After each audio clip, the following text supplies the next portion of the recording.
Welcome to another episode of I'm Not Yelling, I'm Dominican podcast, hosted by Nachi and Damaris. Welcome back, everybody. This is your girl, Nachi, and I'm here with Damaris, known by my cousin as Hollywood D. We're excited to be back with part 3 of our conversation with Naomi of Own Body and Soul. On our previous episodes, we talked about our spiritual journey and the tools we incorporate to keep grounded and maintaining our spiritual hygiene. And this episode, we're going to dive into ancestral healing and breaking generational curses. So welcome back, Naomi. We're glad to have you. It's always an excited conversation. Thank you. Thank you. I'm Yes. excited to be back. Yes, yes. Thank you. Thank you. I appreciate that. I appreciate those claps. I feel so welcome. Yes. Well, we love having you on, of course, not only because you're related to us, but obviously you bring and share a ton of information that I think is important for one's journey in life. And it's always good to hear other people's experience in their personal transformation and the skills and services you provide to your clients and to the community at Broad. Yes, thank you for having me. It's always a pleasure sharing.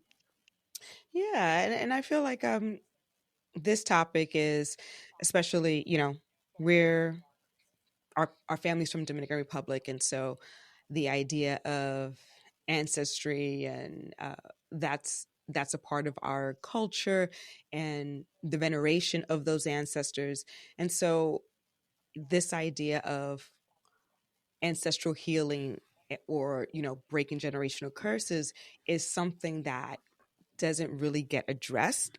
We're always more focused on how it is uh, to focus on honoring your ancestors, and honoring to traditions. But I think when we hold on to certain traditions, there are some that can be detrimental to us. And so I'd love to hear from you, Naomi, about what you've seen or experienced when it comes to this idea of ancestral healing or the idea of breaking generational curses. Yes, so, I remember prior to actually doing this work, right, where now I'm actively seeing so many different cases, right, and scenarios within families. Um, I don't think I really fully understood what generational curses were. And I think I remember that what I thought generational curse was like literally a curse, right? Like with like just analyzing it, just hearing it in so many people's mouths throughout time. Just I thought it was literally like a curse. So I'm seeing it more like, oh, like a curse of like being poor, right? All generation. Like Yeah, I I saw it would more think the like same that. thing. Now doing this work, yeah, like I Mhm. truly did not fully understand that. Like I think Right. I understood it at a very surface level. Now doing this work, generational curses are literally the simplest thing. And it goes from something as simple as um, no one curing or not curing, or no one healing fears, just being a fear-based family where let's say great great grandma and great great granddad created a life based on fear, right, and where they played it very safe and where they limited themselves in certain ways, right, due to this fear. Now you see they have children. Now their children are they're raising their children in a very strict home, right? That's how that manifests, right? In a very strict home, very limiting, and where they're limiting their children from exploring certain things because they've provided the whole idea and stigma of that's not safe for you, right? Now this goes into now these kids go and have children. Now they're emulating the same pattern. They're strict because now they have this programmed fear in them. So and so on and so forth. Now it gets to my client. I'm working with my clients, and now the core of their issue is that they're so deeply identified in fear. Now they're deeply identified in judgment because now they're projecting their whole entire life, and where because they were fearful of doing certain things, now they are the biggest critics because they come from families that are very critical because if you don't fit the image of whatever they created, now you're judged, right? Um, and those are the generational curses that I see. It is not surface level. It is literally what seems as something that people overlook. Those are the curses. Is how do you get yourself out of the patterns? And the curses are the patterns that continue generation to generation that no one is truly addressing, but it's allowing everyone to continue living in that same circle over and over and over. I've also learned that we are reincarnated ancestors, right? So Mm. us three right now in this group right now as we speak, we are all reincarnated ancestors of whether it is that you came from your mother's lineage or whether it is that you came from your father's lineage. That's what we are, right? And what I've seen working with my clients is that a lot of them are reincarnated ancestors that are trying to get it right. And then that has allowed me to see the cycle of generational curses and reincarnation. They're connected, right? We keep on coming here until we get it right and get it right. And it's a lineage thing. And until someone doesn't heal, and now I fully also understand why, the whole term of, when you heal for your ancestors. Absolutely. Absolutely. Because it's just we keep doing this over and over in different bodies in the same lineage. So that's interesting to me. That's my newfound information now working with people and my new intake on what generational curses are. And that was a very brief So example how of would just one. I guess when you think about that, you have to reflect on your life in terms of how you deal with certain situations. And I wonder how someone can identify what's a curse and what's just your own bad behavior, right? Like how do you even work through that? Is that something that you do through your shadow work? Yeah, so everything is connected. So sometimes you can't even isolate that your bad behaviors are just isolated bad behaviors. Those bad behaviors are still coming from some type of programming and conditioning that leads you to be in that space of that bad behavior, if that makes sense. So no matter how much we try to disconnect it, that bad you could have a bad behavior that was triggered by, let's say, your past romantic relationship, right? But what led you to that romantic relationship still comes from a conditioning that came from your childhood, that came from your home, that came from your generation. You see? So I think that you can never fully isolate one's behavior as just an isolated behavior. Everything is connected. Because then you could go all the way back into, well, if you didn't come from this home, maybe the way you would have handled this situation would have been A, B, and C versus, Mm-hmm. Mm-hmm. D, E, F. So I think everything is connected. I don't, when you go and you dissect people's situations, it always stems back to a very particular event, a very particular situation that serves as the umbrella for everything else that takes I place like in the their whole life. idea of looking at your past lives, right? Because they can shed some light into what you're dealing with today and what are some of the things that you can start working on. I'm always interested to find out like, well, what was my past life like? And that's always been an interest of mine. I have not gotten into that where I look into my past life, but in my head I always think about I wonder when I think about things that I enjoy doing or something that I'm struggling with, I always go back to, is this something that's related to a past life issue that I need to start working on in this lifetime? And for me it's just like, okay, what how do I even begin to to do that? When I've heard people talk about past lives, they always mention that certain when you have certain Mhm. interests in your current life or things that, like obscure things or things that, isn't common, I guess, among your friends or family that you're really into, they're Mm. like, oh yeah, that's Right, usually yeah. some interest from a past life or something. 100%. It's like I want to see the movie of my past life. See what was how was I back then? Well, you know that I do past life regression, Oh, well, right? Like, if Naomi, you want to yes, find out, you yes. just have to have a We're past life going to do regression this. session. Like, It's not, you don't have to, wonder that Wait, much. hold up. You don't need to imagine it naturally. Naomi, You we're just gonna call talk me. because I need to do this. Yes. So I'll tell you what to me past life regression is amazing actually, because nothing that you're into, like you just stated right now, nothing is just because at all. Nothing. Whether it is that you're into you like strawberries, you have an affinity for strawberries, that's coming from somewhere. Every single thing that we're into or that we dislike is coming from somewhere. And So wait a minute, in my shadow Naomi. work, My yeah, hatred for cilantro comes from my past life. Clearly.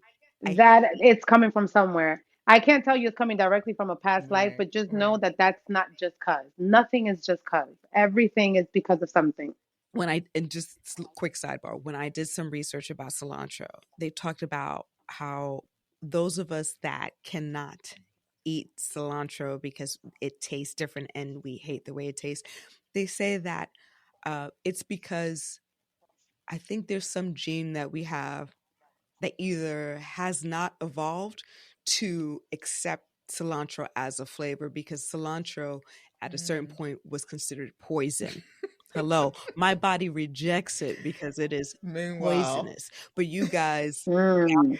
trick yourselves I into love liking it, and cilantro. then that's why y'all eat it now. Okay, I know, disgusting. Yeah, not for nothing. Me I too. do, I like, think I it's the really do best. love cilantro. I Like, hate when I wow. don't have to include it in the meal when Damaris comes over. Like, come on. It tastes so disgusting to me. It tastes so disgusting to me. But anyway, back to what you were Yeah, so I'll tell you this. So Mm-hmm. so I'll give you me as an example. My whole entire life I've had this whole thing with Mm-hmm. like breaking my ankle, right? To the point that I'm extremely mindful. Like I'm a runner, so I run really fast when I get to running. And I've been in the middle of running and I stopped because Mm. like, oh shit, I don't want to break my ankle. I have never even twisted my ankle in this lifetime. And every time I go into like the fear of breaking my ankle, I kind of like feel it. Like I have this memory of kind of like even knowing what it feels like, or literally it has always been weird to me. Fast forward, I get into evolving my gifts and I see that past life regression was one of the things that I can do. I can go there and they showed me where that fear came from. And it literally comes from my life before this one, which I was murdered and I was running, like running from them. And what killed me was like a sparrow in my chest. But I guess yeah, what killed me was like a sparrow in my chest because it was very like old times. But the memory that I kept from passing was I had fell, like I broke my ankle. I literally fell, like there was so much I think like leaves and branches that I actually fell and broke my ankle. So the agonizing pain that I was experiencing when I transitioned was that pain in my ankle. So I came with that. That is a horror movie. That is how people come up with these screenplays No, it's true. I from feel past that they, yes. Yeah, and it's like literally, and when I saw that, I'm like, wow, it makes sense because then I relived that same little phobia pain that I Mm-hmm. kind of feel Mm-hmm. mentally, like it's a memory. That's where it came from, and it's in my. So we have our DNA is not just affecting the way we physically look. Our DNA is very spiritual, so we hold all the information of all the lifetimes that we've lived. We have information of our ancestors. It's all in there. It's just that because we're in this human costume Mm-hmm. vessel, we're very limited Mm-hmm. for how grandiose we really are. So when I work with people, their past lives, it makes sense to other levels, you know? I have one girl, for example, she died in the Holocaust. That to me has been one of my favorite stories because she's like a Dominican woman. And you're living this life, you would never think that one of your past Mm-hmm. lives is, you're Mm-hmm. Jewish, right? Like that's pretty cool to me. Um, and she died a young kid. Like I think she was like 7, 8 years old. And she literally vividly, when we went into that past life, because it's when we do past life regression sessions, it's like hypnosis. So you're in meditation and you're able to, so my clients tell me what they're seeing. So it's kind of like I get them there. Okay. So not when you're ready, I'll get you Okay. there and you see it yourself. So, which is the best part, you're not told. You see it. It's all in your imagination. The rest, you wouldn't do it? I would do Yeah, it. it's hell. dope. I'm doing it. Think about it, Damaris. You do it. You let me know how that goes. Yeah, no, no, no. I I want will. not you to do it first. Because, all right, so I'll tell you this. It's not Hmm. like you go somewhere like you knock out. No, you are in meditation and you're getting visuals and you're seeing it and you're like, it's like a virtual reality experience with your own imagination. So I feel But you're not creating these thoughts, they're flowing in. so this is another sidebar. Yeah. How do I feel like I'm resistant to hypnosis? I don't know why. I feel like I'm. So I'll tell you this. I know that past life Hmm. regression, I'm not a hypnotherapist. I'm Hmm. able to do it Hmm. because obviously you guys know I'm channeling. Um, but the way she does it, from what I hear other people, they kind of like Mm. they're in a deep meditative state. And Okay. I've heard people even say, "Oh, I fell asleep." When we do it, you are in meditation, but it's not like you're in this deep state where you don't remember when you come out. You know, you're actually, it's like you put some goggles on and not goggles, but you're putting, what is it? Yeah, I know what you're talking about. AVR, VCR, whatever Oh, that stuff is yeah, called. VR headset. It's like you put on a VR headset and you're getting all these visuals. But that's also because, I'm channeling Maria. It's almost like she opens that portal for you to just see it. So it's a little different, but it's kind of similar at the same time because Mhm. you are in a meditative state. That's the only way that you can see it. You have to close your eyes, you know? Um, but past life regression makes a lot of sense. So this client that I was telling you about, she died in the gas chambers. When she came out of the session, she goes, it makes so much sense. I have this deep fear of dying at a very young age. Like she was like, I'm like in my 30s now, and I still have this fear of like dying before my time. Mm. And she's claustrophobic. Like she Ooh. cannot be in. Yeah, so she's like, I've always wondered why I'm so. And she used to get flashbacks in her mind of the Holocaust. So she said that she used to think that the reason she had like this affinity for like the Holocaust and even Anne Frank, she said that she had bought the book when she learned about the Holocaust. Like she was so intrigued by it. So her whole life she gets like these flashes of like the Holocaust, and she has always thought that it has been because like that's an era in history that has been interesting to her. Right, that right. So when we did the past life, she goes, it makes perfect sense. Like when I first learned this, I was just intrigued by it. I wanted to know more. And she was specifically into Anne Frank because she was a child. Right. So notice how even that, it wasn't just because, it's just we don't understand who we are. So it's easy for you to just think you have affinities for things, and that's not the case. There's some connection. There's always a connection, and it allows you to understand. So whatever past life comes up, it comes up because it directly connects to this one, and it allows you to understand your whys. So for her, it allowed her to understand why this fear of dying young, um, why she's claustrophobic, because she was able to see that she died in this like just very restricted space. Like it was, she has this fear of being in this little box, and she kind of like passed away like that. So does knowing this kind of information then help to address those issues that she had, like being claustrophobic or fearing that she was going to die at a young age? Does that go away? Is that part like, does that get healed, or is it just like, well, I know the why it exists, but it still So is. it does help tremendously because what happens is that when you're doing shadow work, the reason why shadow work is so uncomfortable at times is because you're facing yourself, you're becoming aware. Hmm. But the more aware you become, the more understanding of yourself you are, right? And at the same time, you're raising consciousness for yourself. So when you learn information from your past life, it's almost like you put yourself at peace because now you understand why you are the way you are. And it's almost like bringing awareness to that information is what allows you to release it. Think about how much in fear you are just at the thought of something happening that you haven't even experienced. But then when it happens, it's like, oh, it wasn't that big of a deal. So it's kind of like that same effect. So when they learn that, it's like, oh, I'm not bugging after all. Like, oh, this makes sense. To the point now that maybe they experience, let's say, the fear for her of being claustrophobic. She might not be so much in fear anymore. She's not as triggered because now there's an understanding to it. Versus if you don't have an understanding, it's easy. When you don't understand Right. something, the first emotion is fear, right? Like you automatically go into this like it's a tactic. It's almost instinctual, unsafe zones, unsafe grounds, or things that come with limited information makes you weary. So I think it's the same effect. You mentioned shadow work, and I think Nachi did early in the conversation, but Can you describe exactly what shadow work is? Because I think some folks, some of our listeners may be familiar with the term, and then there are a lot of other people that are like, well, what's that?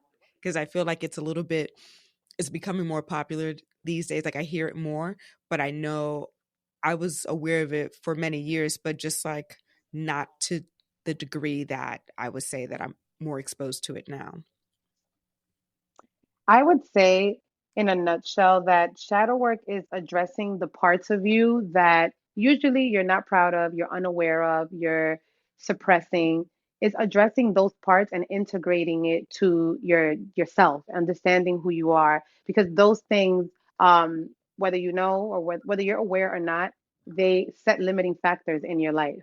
So shadow work is literally going deep into the yucky things, or you know there's where there's light there's darkness, right? So it's addressing your darkness, and that manifests in us in low vibrational emotions. So envy, fear, shame, lack of self-worth, need for control, um, greed. All of these things are the ways that you're identified in your shadow. So these are emotions that for the most part, if you don't know that they exist, they're actually just limiting you, right? Because your reality is now constructed based on these on the cycle of these emotions. These are the emotions that define your life. So you're like a prisoner to it, Right. right? So when you do shadow work, what you're doing is that you're addressing those emotions, the reason why you identify within those emotions, so that you can free them. So often, because these are things that we're not really proud of, we continue to suppress them and suppress them. And we start creating a reality from that lack of self worth, from that need to control, from that anger, from that from being that envious person. And often we don't realize that that's just who we are. So shadow work is just addressing that. It's addressing it, um, transmuting that energy and integrating it back into your life. That's just really what it is. And once you address those parts of you, you're free. And I think often we don't realize that when we don't address our shadow, we're a prisoner to it. And that's where now, if you go into the belief of heaven and hell, you're creating your own hell, right? You're creating your own reality that you're trapped. You're literally a prisoner of those emotions, because if you're not aware, you don't even know that you're operating under those emotions. So now it's like you're completely identified by it. Versus now, when you address them and you understand them, you forgive yourself, you forgive others, and you return to a space of love. And essentially, what you're doing now is that you're raising your frequency, and you're unidentifying from those emotions, because now you're aware and you processed how those emotions make you feel and why. So that's why shadow work is uncomfortable. It's uncomfortable because you don't want to address those parts of you. Or if you're not even aware that you're like that, it's even more uncomfortable, because now it feels like you're being told about yourself. And a lot of people go through cognitive dissonance, and where they don't want to admit to themselves that they are where they're at because of those things. Yes. It's it's interesting how you described all of that because for me I think you know you don't have to engage necessarily with a professional to do shadow work too. I feel like you just have to have the courage enough to do it on your own on a regular basis as part of your Hmm. kind of human journey. And I did the shadow work with you and it was great. And while there were things I already knew about myself that I would say, especially over the last 5 years, that I try to be way more introspective about why I'm feeling the way I'm feeling about a certain situation. I'll ask myself the questions, well, why do you feel like that, Damaris? And then I'll have my surface level answer. And then I'll ask why to that answer. Well, why that? And then I dig deeper. And it is going through my head. And sometimes I don't like the answer at the end. And it's like, oh, damn, I'm such a dummy. I can't believe I'm stopping. I'm limiting myself from being my best because I'm afraid of this or I don't want to be judged about that. And it's just like, but to what you said, Naomi, it is freeing to know that. It is freeing to have compassion for yourself, to embrace those parts that are not nice to think about and embrace all of that. And when you do, I just kind of feel like you're just then free to move forward, and that doesn't hold you back any longer. When I did the shadow work with you, it was great because one of the exercises you had me do was, like, I think it was write a letter to my younger self about all the things that I wanted to Mm. do. And then I think my next assignment was like, okay, now what have I done over the last whatever year, 20, 30 years to in addressing those dreams and goals I had. And I realized as I did those assignments was that, oh my God, in some form or fashion, I actually did those things. But yet these last 30 years, I was Mm-hmm. like, I didn't do enough. I could do more. I could be better. But that all came from shit that I just carried from my adolescence, right? Like, oh, we have to be perfect. We're representing our family. We're, all these things. And it's just like, no, I'm a person that I require peace and calm. So I don't like to start my day very early. I get motivated at 10 a.m. because I need that morning, that time before, to ease into my day. And I wasn't like that before. It was always go, go, go, go, go. And I was shown in that shadow work that that comes from a place of fear because I'm trying to control everything. And I think, and by me trying to control everything, I try to control every aspect of my life. And I'm always moving, and I'm not my normal state, my best state of being is being at peace, is being calm. And when I learned that, it was just like, yes, praise God.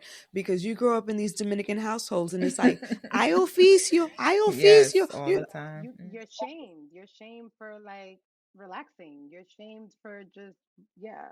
It's and weird. as a woman in these households, it's like, no, you got stuff to do. There are chores to do. There's never a moment of rest. And that was incongruous with my natural state. Now I embrace it fully, unapologetically, without guilt. When before there was Hmm. some level of guilt. And that's what shadow work is. It's Mhm. literally embracing, well, I'm doing my best. Yes. It's embracing, well, this is, and it's not embracing like, well, yeah, I'm envious. This is take it or leave it. No, because now Right. that's not shadow work, right? It's like No. work through that. But it's within yourself embracing, okay, like you said, you don't need someone to guide you through shadow work. It's just reevaluating and bringing awareness to everything that you do, right? In the pursuit of being your greatest version for yourself and for humanity, right? For your greatest good and the greatest good of all. So it is that continuous checking yourself kind of feel, right? Like, okay, hold on, Naomi. Why are you on Instagram? Why is this girl annoying you? Because every time you Mm-hmm. scroll through her page, oh, okay, that makes sense. She is where I want to be, so she makes me uncomfortable, And why does right? that make you So uncomfortable, right? Like, it's yeah, like, and why does that make me feel uncomfortable? Oh, okay, no, mhm, you're not mad at her. You're uncomfortable with yourself, right? mhm, And it's addressing that. And that's what I mean by like that's what shadow work is. It's integration. It's giving yourself grace because the emotions they just come. That's something else that I've learned in life, right? And even with working with people, you cannot resist feeling emotions. We come here to just experience emotions. It is part of the human design for us to feel emotions, right? So you are going to have days that you're not feeling at your best and that you might drive by someone that has a freaking better car than you. And I'm using very tangible things to just make the example mhm. clear, right? And you might feel shitty that day, right? Because we're just designed to feel emotions. It's now what you do with the emotions. It's becoming the observer. Like one of the greatest things that we discuss in my shadow work program is that shadow work itself is the act of becoming the observer, period. You're here to observe your emotions. So when you stated just now that you've always spoke to yourself, that means that you've always been the observer. And I think Right. the hardest part of shadow work is teaching people how to go from the back seat to the front seat and observe the road. That's hard because Yes. it's like, how do you just observe your emotions and not react? Well, no, just observe them. Okay, I feel uncomfortable when I go to this girl's page because she's on her A game, and right now I'm not, and it's just facing it. And it feels uncomfortable, right? But the Right. minute you face it, now you're able to go through that girl's page again and not feel the way you feel because now you're addressing that it's a you problem. versus most people don't do that. So now they're projecting. A lot of people are just projecting out here over and over and over because they lack awareness. So Yeah. imagine two people that lack awareness projecting on each other. Now we have toxic codependent relationships. Now we have trauma bonds. And now this is where Yes. humanity is at because awareness, the lack of awareness is just that it just creates cycles and patterns within you and everybody around you. Yeah, it's like for a lot of people, it's that things are happening to them versus Exactly. what are you doing? What is it about yourself? What part are you playing in that interaction? Because it is Hmm. not solely happening just to you. There is a part you're playing, whether it's victim or, instigator. There's a role you're playing. Because I firmly believe that your environment, because I'm a firm believer in that, what your environment is a reflection of your mental state. I want to make sure that people understand too that shadow work is not a one and done, that, okay, I've done this one session, or I sat down and kind of and reflected on what I'm struggling with, or what are my challenges, and how do I move from there. It's ongoing. It's like you said, you're in this car and you're looking at the road ahead of you and just observing everything around you so that you can better assess how you need to move and navigate this world. It's not just a one and done type of thing. Yep, because healing is not linear. You know, Right. healing is an ongoing journey. I think, well, I know at this point, as long as you're in this human vessel that we're in, it's continuous work because we're going to continue to experience emotions. We're going to continue to experience people. And we are here to experience people and to have relations because this is also what allows us to evolve, right?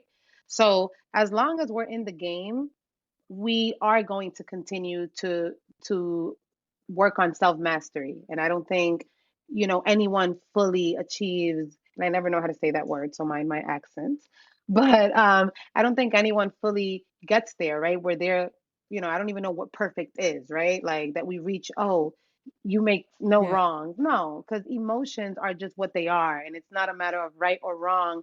We're in a vessel that just inevitably experiences them, whether you're aware of it or whether you're not. Notice how emotions run the game. So it's not linear. It's not, I guide people through shadow work and I continuously have to do work on myself. Before with this session, we had a conversation of, decisions that I'm making and boundaries that I need to put in place for my own healing and for my own well being. Right. So it doesn't end there. I'm still faced with situations, family situations, just real things in life because I'm in this human vessel. I'm not exempt either. No matter how much I guide and help people, come to the awareness of their own healing, it's ongoing. And I think sometimes I tell people like, yeah, I go through things. Like, Hmm. yeah, I was Hmm. depressed for like a week, or at least it felt like maybe I was depressed. I hate to claim that word now that I understand what depression is, Right. right? But yeah, I had a whole week that I felt shitty because I'm in the game too. And it is Right. what it is. And maybe I went to the supermarket and Hmm. the lady at the supermarket made me feel like shit. Or I was in a shitty space and I encountered somebody that triggered my shitty space at that moment. It's just part of the game. What are some tangible things that you did to work through your shadow, or that you have your clients do to work through their shadow? One of the things I mentioned was writing that letter to my younger self, but I'm curious to know, are there other things that help people facilitate through this process? So you mean like personally what I did versus what I'm helping Oh yeah, others do? or what you have clients do to work through it, like, some tangible Okay. tasks or assignments. Yeah. So a lot of the things. So first off, we do bath rituals just because bath rituals align your energy. It cleanses your energetic vessel. And emotions itself, it's energy. It's energy in motion, right? So because we are clearing out energy on all levels, there's bath rituals that are involved, and it's to raise your frequency. We do a lot of journal writing, a lot. There's a letter for everything. And it's not so much the letter, it's just what it does to your psyche. So often we don't realize that writing is so fundamental because what you're doing is that you're reliving. And in order for you to heal, you have to face the emotions, you have to face the experience again. So when you're writing, what you're really doing is that you are feeding your brain the visual and the emotions that came with that incident in your life. So writing is so essential. When I tell you my clients write letters to everybody you can possibly think of, including themselves, they write letters to their past selves, their future self. We write letters all day. You write letters to family members, people that have hurt you, people that you've hurt. I can't tell you specifically because everyone has their own healing plan, but on a consensus level, that's kind of like the major themes. So writing, we redo memories. So and it sounds crazy sometimes when you say it, but we are programmable machines. So we're always a decision away from a new life because we're like, you take a remote and you program us. That's how the human vessel works. So when we redo memories, we go to these memories that memories don't leave. You're holding them in your memory bank. You're holding them in your hard drive. Your hard drive is your subconscious mind. So the things that are to us like, oh yeah, that happened like when I was 8. Yeah, if that's a great memory, that's a great you have great storage of that, right? That's something that's elevating your soul. It most likely won't make you sick because it's something that feels good, right? It was a good memory. Now the memories that don't make you feel good, they're not just gone. They're in your body. Mm-hmm. That's it. And the more you suppress them, so I have people that completely don't remember their childhood. Those people are the people that I have to work with the most because now, in order for you to heal, we got to get you to remember these memories. Because if we don't remember these memories, you're not healing because you're not addressing them. It's still stored in the body. Right. And when you really can't remember, it's because it was that traumatic, it was that painful that you chose to just put it so away that now it's not in the front of your psyche. So And I would think that was so scary for them That to is. even revisit Oh, that. Yeah. I've had people that don't finish the program, like because it's from the too first, much. second session, because what's too much is the fact that they are having such a hard time remembering. Mm-hmm. And it's cool. We get them there to a point that they're kind of remembering, but now they kind of started remembering stuff that they really couldn't even believe that they could remember. And now it's like, nah, I don't want to do this. Yeah. It's too much. Yeah. It's too much because they've never even, yeah, you have to be ready because when you remember, you're reliving all of these emotions. So that's one of the greatest things we do, I think. I think it's so powerful that we redo memories. So what happens is that we relive the memory and now you reprogram it in a way that was more, in a way that is more elevating for you, right? And it sounds like, oh yeah, whatever. What is that really going to do? It does a lot because back to what I said, the we are programmable. We can program ourselves. So the body doesn't know, the mind doesn't know when something is actually happening or if you're imagining it. So let's just go into that science, right? So if you're reliving a memory, that's why they say to be mindful of your thoughts, right? And what you're thinking, because the mind doesn't know the difference. So if you're now redoing memories and now you go from the original memory and now you give yourself the space to redo that entire memory, the mind and the body doesn't know that you were actually not living that moment. What the body is storing is the emotions that come with whatever it is that you're storing in your brain. You get it? So now what happens is that you set yourself free from these memories because now you elevated the memories. Because the mind and the body is now going to react to this elevated memory, whether you think it's going to work or not. So that's another thing that we do that's extremely powerful. We do that for memories of things that were done to you, and then we do that for memories that you've hurt others, and that's another chapter. Wow. Because people don't want to face the pain that they've inflicted on others. So now it's like we're redoing those memories because chances are you're walking around with the guilt and the shame of what you did to these people. So now we have to reprogram those memories so that you can elevate those emotions so that your body stores different emotions for these memories. So we do a lot of unprogramming and reprogramming of memories. Definitely past life regression. Yeah.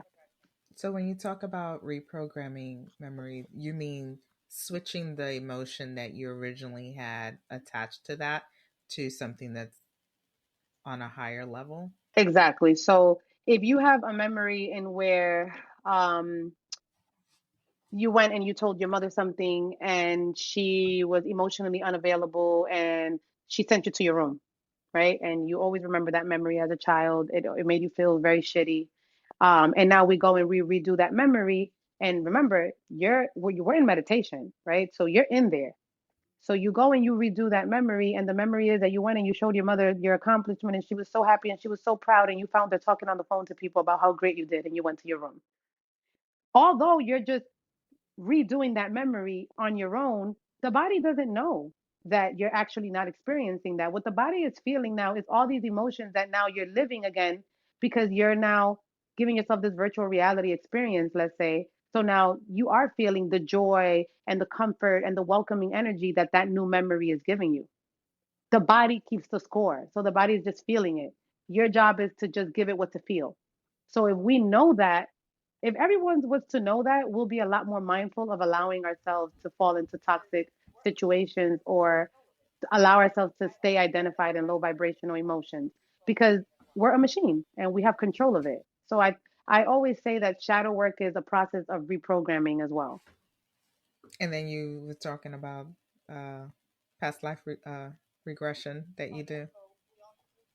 Oh yeah, so we also do past life regression just because it's important for you to understand where certain things come from. We do family lineage healing, and that comes in the form of through all those sessions, family members come up and patterns within your family. We identify generational patterns and we identify who your ancestors are. We identify like your spiritual lineage and what's with you. And that I do in the very last session. So the very last session, we're very much focused on your ancestors and what's around you and what's with you, any messages that come from all that walks with you. And in that last session, we actually get to learn a lot of the patterns that come from your family. So, like in my last program, one of the girls in that program, she learned one of the things that she had to heal past in her shadow work was just kind of a lot of things that came from her mom, and her mom was very just raised her to believe that men was the answer and like that she needed to get a man with money, right? She comes from that. When we Mm. went into understanding her generational patterns, she comes from a whole entire generational situation in where women were kind of like given away to men, in where within her own family, like the women were, it's almost like the women feared men. So like moms would allow like the uncles to be sexually aggressive with their daughters because it was a pattern. You know what I mean? And where the women had to be submissive and the man ran everything. So if the man wanted to be fresh with someone's daughter because the mother was, fearful of the man, it was allowed. And that was like a thing, generation to generation. And that came up when we learned about her generation, and then it all made sense why she even had to heal this. And that came at the very end. So that's something else that we do, which is deep information, because then you further understand your mother, your grandmother, your father, and even just have compassion, right, for them and understanding that they too were part of the programming. Right. So that's a lot of what is done. What else can I say? Now we do so much that because now when you did it, Damaris, it was 4 weeks. Now it's 7 weeks. Yeah, I know. So You're talking about things that we definitely didn't do, but as I like to say, I don't think I needed all of that. Let me stop. yes, exactly. No, I mean, hey, think about. I think it's impressive already that No, you it's said not. that Hmm. you've always had to talk with yourself. That's not common at all. Yeah. At all. I I just say I want you to probably know that. started doing that maybe the last 10 years, but I would say it maybe and if I did it before, I really wasn't mindful of it, but when I would be in a situation and I didn't like how I felt afterwards, I would just try to decompress, but then sometimes I would Hmm. ask myself, why am I feeling this way? And I wouldn't stop asking the why until I got down to it. And then once I did, Hmm. I felt so much better. I was like, oh, thank you. Okay, now I know why I felt that. Okay, that's nothing. That's stupid. But it's so weird how if I didn't do that, I would still carry that Hmm. feeling of like not feeling good from whatever engagement I came from. And it's nothing like it would be like, oh, I had an altercation or anything like that. It would just be like if I had a conversation with a friend and I'm like, oh, I didn't like how that ended, or I don't like that this was Mm-hmm. said. And then, but it won't be at that moment. It'll hit me afterwards. But then I have to ask myself, well, why? Why did that bother me? Mm-hmm. What am, Yes. why am I concerned about that? And then then I get to the crux of it. And then I think, as I've said, throughout these episodes, is that definitely the last 5 years has been a much bigger spiritual transformation for me. And that increased that idea of like me being very introspective and asking myself the why, so I can get down to the bottom of why I feel the way I do about certain things. And yeah, and then the shadow work thing was just like the cherry on top. It was like, yes, chef's kiss, you know what I mean? Like, okay, Yeah. girl, like I'm still a bad bitch. Yes, I'm fly. All right. Well, I'll tell you this, going back to generational, a lot of that awareness that you have also comes from uh, the evolution within your ancestors, Mm, period. Because I'll tell you this, just seeing different things that people come from, me knowing what I come from, even just comparing like my mom's side of the family to my dad's side of the family. There are families that are completely identified in pain and and a complete lack of awareness that's it's just almost like, and I want to be as nice as possible. I don't mean this in any kind of way. With from this lens here, Right, right. to me, it's like, yo, just stop having kids. Everybody, just stop having kids. You know, you're like, because end this it's lineage vicious. right here. Yeah, yeah. Like, let's just end this, and the last one that's left right here, just work on yourself. Just everybody heal, and then start having kids again, because it's a vicious cycle. And Yeah. then you look at families that there's a level of awareness that is just inevitable in each family member, some at different levels than others, but you could tell that their ancestors did some type of work, period. You could tell. Versus I could tell people that come from ancestry that they're still waiting in the cut for them to get it together. Like, I could see that. So that awareness that you have comes a lot also from your karmic debt, right? Because we're all here on different karmic debts. And what I've learned is just seeing so many different scenarios. There's families that their karmic debt is just different than other families, to the point that I could tell on a generational scale what are the generations that have done the work, or what are the families that are, somewhere in there somebody did the work or a few people did the work, versus Right. the families where it's evident that, yo, just nobody did the work here, like not even They're like the carrying, great great great great grandma. yeah, they're carrying the Yeah. national. Yes, it's like everybody's carrying over the debt. Yeah, yeah. So that awareness, we could go back into our ancestors and really thank them, because then I also feel Praise that the way God. that that awareness came into you, whether you realize or not, that's spiritual. That awareness where you're questioning yourself, remember, we don't make our thoughts just come in. Okay. Right. So all those little moments that you were aware of something, that's because what's with you is elevated enough to allow you to have awareness because of your own karmic debt, and where it's almost like it's deserving of you to always liberate yourself, versus people don't get that awareness because they have to sit with certain things in this lifetime for their own evolution. And Right. it's either they get it or they don't, or they're coming back. Right. Yeah. It's so, No, yeah. that's good to hear. Thank you. Given that you've had all these clients, you've seen the spectrum. So I'm grateful to And my you know what else ancestors I've for being seen? crazy. Ancestors, they're at everybody's door. It's just that nobody's paying attention. And I think before knowing all of this, I used to look at people that used to like venerate ancestors or worship their Right, ancestors. I yeah. was like, yo, but like, what are they really doing? Girl, it's just that they're here. It's just like there's nothing to be done. They're really just here, and they're living through us. And because we think that our thoughts are ours, we're not understanding that, no, no, no, no, no, no. Those thoughts are among so many other things that could attach to you, but a lot of them is your ancestors living through you, like that whole affinity of, like, for example, wanting land, wanting to buy property, and you don't even know why you have a lot of that is your ancestors. They want land, and they communicate with us telepathically. So it's not like you're going to hear an outside voice. The most Right. they can control is your own thoughts, your own inner voice. But because we don't know that, we think that all these aha moments are like, oh my God, I came up with a great idea. Actually, no, you did not, but whatever, right? So that's how present they are. And they're continuously, and then every family has different things that they're working through. So I've had clients that they come from ancestry where a lot of their family members were herbalists or womb healers, right? Like some people come from really dope stuff and they have like this inclination to like, oh my God, I want to womb heal and they don't know why.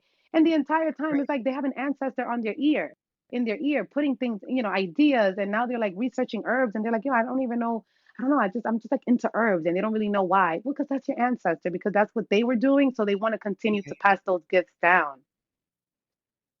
So that's Yeah.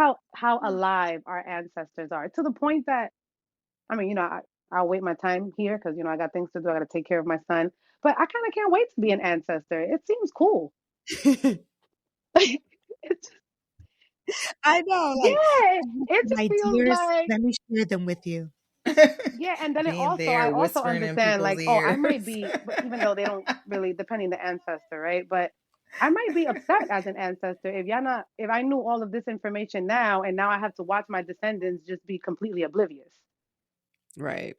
So understand how hard they go with trying to pass you knowledge that really belongs to you or it belongs to the lineage and they wanted to continue living through you. And Right. I kind of always I already forgave myself for this, but like I forgive myself for kind of like neglecting that, having ancestors and that they're there and with us at all times, as it being a real thing. It's so real. Yeah, and that's part of having grace for yourself and, compassionate, and it's just part of our human journey here, right? Like, I, there there's so many things that I'm now aware of that I say to myself, damn, I wish I knew that 15 years ago. Damn, I wish I started this sooner. And then I have to stop because I have to respect the fact that this is the time when I was supposed to just deal with it. This is the time that I was supposed to embrace this idea, not 1 second sooner. That's just it. But it's hard because I have I struggle with wanting to have control over things, but through the shadow work, I've learned to let a lot of that go, but it's still something that I have to be very mindful of when I don't see things work out the way I think they should. And going with the flow, going with my intuition, trusting that my intuition is divinely inspired, which I know it is. So, this podcast wouldn't exist if I didn't follow through on that intuit Yes. intuitive idea, that thing that just popped into my head, which, God only knows Do where that it. came from. Yes. Probably from my father because he's such a talker. He's like, yes, mommy, talk, Yes, yeah. And they're really so in the cut. And notice how the more you work on yourself, the more you elevate them because spiritual hmm DNA is a real thing. So grandpa is attached to all of us. So he's already, as he right. said, he's faster than he's ever been, whatever, right? Um, but um, the more we work on ourselves, he elevates, because Right. think about although he's not here at the moment physically, you still have an energetic attachment to him as his daughter. Nachi has an Yes. energetic attachment to him. We all have attachments to the livable and the unlivable. Period. So just think about the more you elevate yourself, he's attached to you. That elevates him. Versus, this is why we say when you heal your ancestors, because imagine a whole entire generation where everybody's identified in these low vibrational emotions. Right. You have attachments Right. to all of these. We're all part of the same spiritual DNA to an extent. So everything is connected. And I think I sound like the people that I used to criticize when I didn't get it. Like, yes, everything is connected. And yes, we are all one. And it is, yes, Mhm. the law of one is a real thing. You just have to Yeah. see it so that you can really understand how real it really is. Yeah.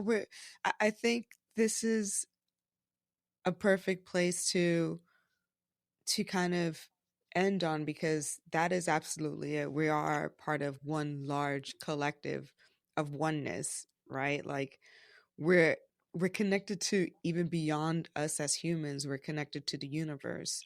We're particles of the same thing that exists outside of Earth. I mean, just there's just all this connection, and I think it's important for us to work on ourselves. I feel like people think that in order to have like an impact on the world, they need to do something big or they need to do something outside of themselves. And You nailed one it. thing that, Everything people think yeah, of is outside of them. yeah, Like, and it's like honestly, like your focus on your sphere of influence, and your sphere of influence includes you, and you are the biggest piece of what you can influence is how you think and how you move on this earth. That is your impact. It is not you becoming the next Elon Musk. His journey is his journey. Your journey is yours. Your impact will hmm be different, but your impact is needed nonetheless. It's no more important or no less important than what any than each of us are doing. But hmm before we close out, Naomi, I would love for you to remind our listeners where they can find you. Yes. So you can follow me on Instagram. My Instagram tag is Queen Omi. So Queen dot Omi with three I's. So Queen dot Omii. You can also go on ombodyandsoul.com. That's Om body ANDSOUL.com. And you can find all my services there.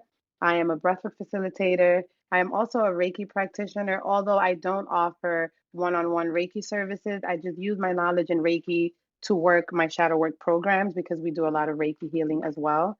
There's a lot of root and energy work that happens in shadow work. So I use it for that.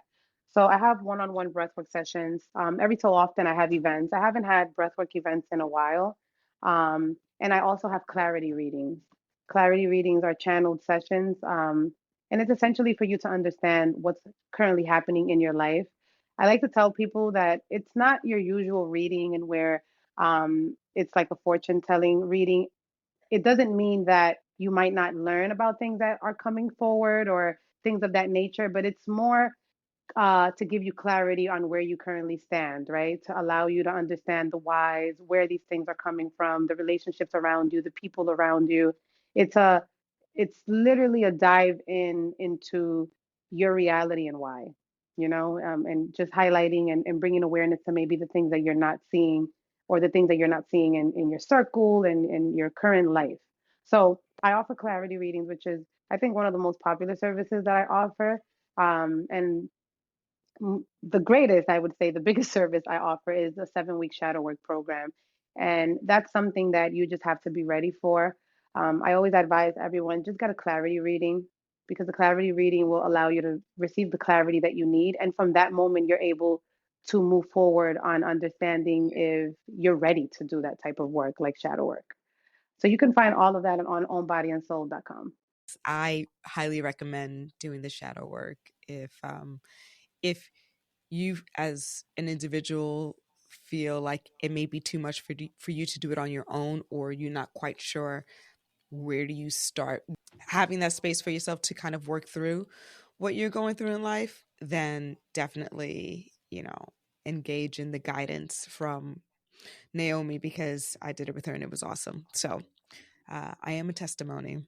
And once And thank again, it's something that you have to be ready for. It's not yes, something that anybody can push on you. no, You know when you're ready. follow your intuition, right? Like go with what your gut tells you.